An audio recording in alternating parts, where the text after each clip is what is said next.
Hey everyone.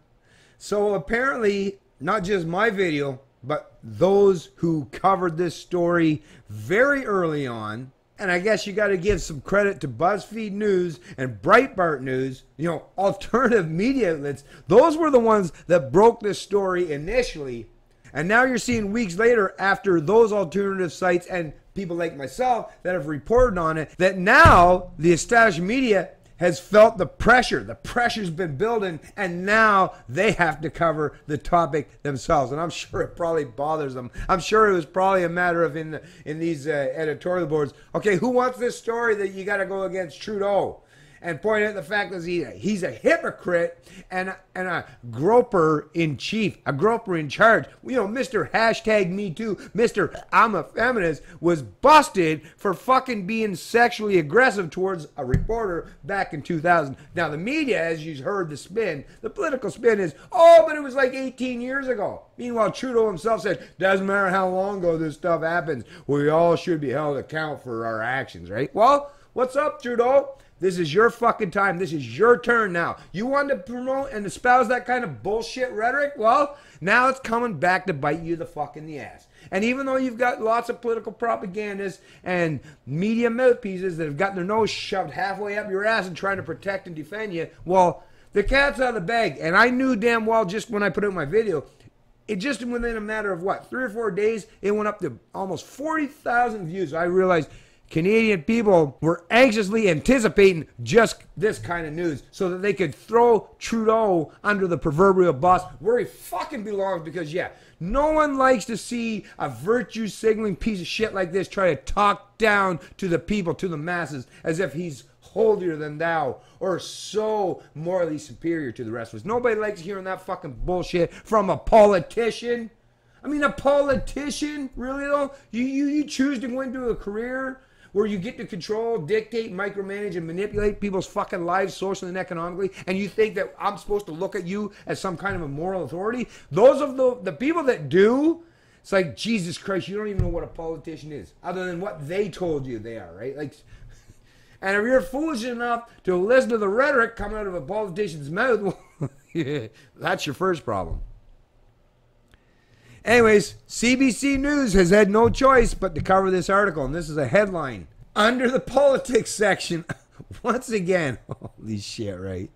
Although at this point, it shouldn't be under politics. It should be under, is there a documentary section there, CBC? Factual, because this has been confirmed now. And this headline is going to give you even further confirmation. Headline: Woman who accused Trudeau of groping breaks her silence. Calling for privacy, she writes that the debate, if it continues, will continue without my involvement. This is being reported by John Paul Tasker and Lisa Laventure. Basically, before I even read into it, the woman's probably sick and tired of these fucking political media hacks fucking hounding her and bothering her about this shit. It's like, just leave me the fuck alone. Just leave. If you've ever had to deal with the fucking established media, you probably know exactly where this girl's mind's at. Or this woman's mind's at. The woman who alleged Prime Minister Justin Trudeau touched her inappropriately some 2 decades ago issued a statement Friday saying the incident happened as described, but she now wants to be left alone. I issue this statement reluctantly in response to mounting media pressure to confirm that I was the reporter who was the subject of the Open Eyes editorial published in the Creston Valley Advance in August of 2000, the former journalist wrote. The incident referred to in the editorial did occur as reported. Mr. Trudeau did apologize the next day. I did not pursue the incident at the time and will not be pursuing the incident further. I have had no subsequent contact with Mr. Trudeau before or after he became Prime Minister. To this point, CBC News has opted not to reveal the woman's identity. The woman, who said she has since left journalism, added she will not speak any further about the incident. The debate, if it continues, will continue without my involvement, she said. Trudeau was asked about the woman's statement while in Calgary for an investment announcement.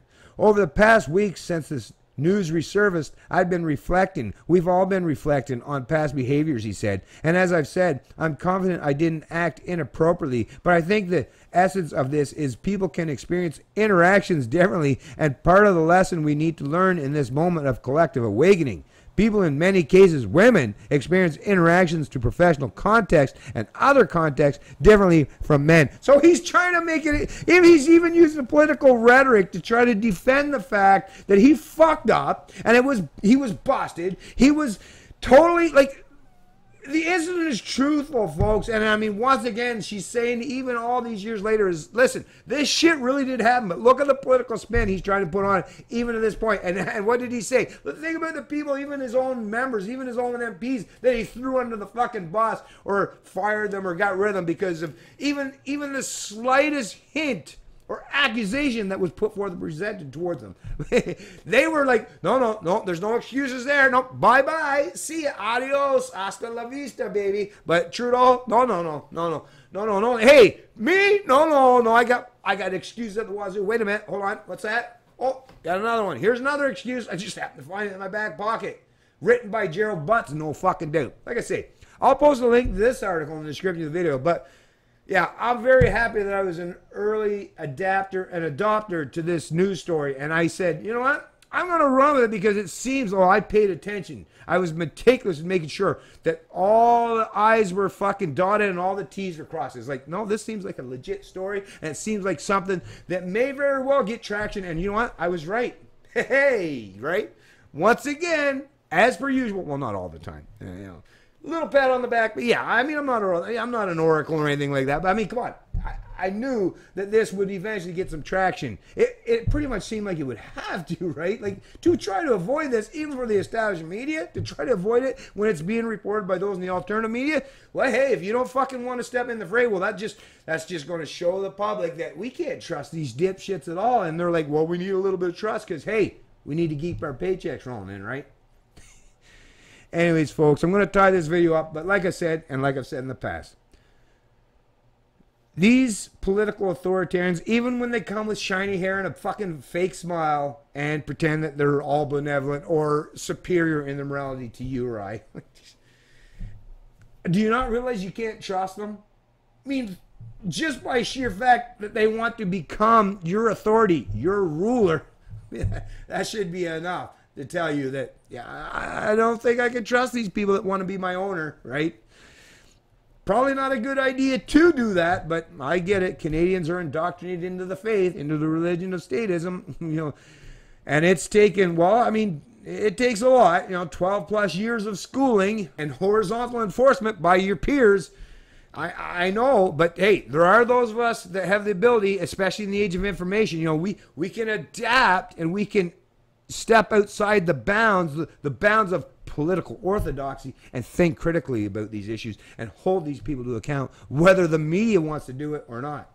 And as a result of that, it's forcing the media to have to step up to the plate. Hey, as a matter of fact, we're actually, it's crazy because I don't really necessarily do that for this particular reason, but I'm actually making the established media much better.